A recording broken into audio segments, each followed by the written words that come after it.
కవాటం లెక్క సైక కళ్ళుప్పు కడలి వదలనంటే తోకతోటి కెరటమాపి ఒట్టు నిండేశాడు ఉప్పు పంట.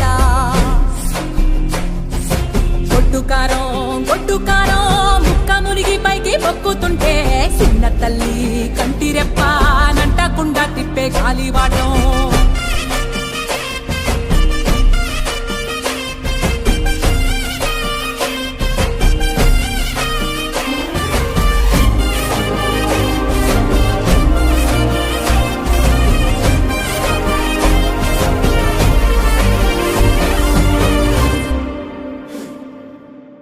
పిండి ఎంత చల్లి చల్లి ఆరబెట్టి నాది తల్లి తల్లి.